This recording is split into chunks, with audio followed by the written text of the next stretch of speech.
পাকিস্তানের লাহোরে শাহদারা বাগে আজও দাঁড়িয়ে আছে মুঘল সাম্রাজ্যের অন্যতম প্রভাবশালী ব্যক্তি আসিফ খানের সমাধি।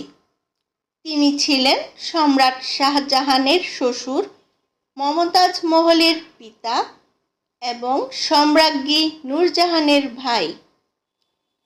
১৬৪৫ সালে নির্মিত এই সমাধিটি একসময় ছিল মুঘল স্থাপত্যের অনন্য নিদর্শন। লাল বেলে পাথর, সাদা মার্বেল এবং মূল্যবান পাথরের কারুকার্যে সজ্জিত ছিল পুরো স্থাপনাটি।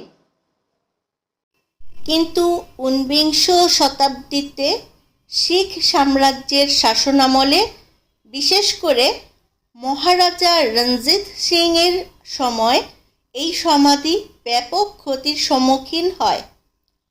ঐতিহাসিক সূত্রে উল্লেখ আছে যে সমাধির অনেক মার্বেল ও অলঙ্কারমূলক উপাদান খুলে নেওয়া হয়েছিল। এসব উপকরণের একটি অংশ অমৃতসরের গোল্ডেন টেম্পল সহ বিভিন্ন স্থাপনা নির্মাণ ও সংস্কারে ব্যবহৃত হয়েছিল বলে ইতিহাসবিদদের মধ্যে মত পাওয়া যায়। ফলে একসময়ের জাঁকজমকপূর্ণ এই সমাধি ধীরে ধীরে তার অনেক সৌন্দর্য হারায়।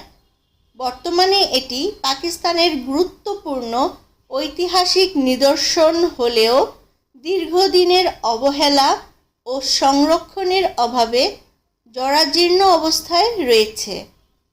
মোগল ইতিহাসের এই নীরব সাক্ষী আজও যেন অতীতের গৌরব আর পতনের গল্প শুনিয়ে যায়।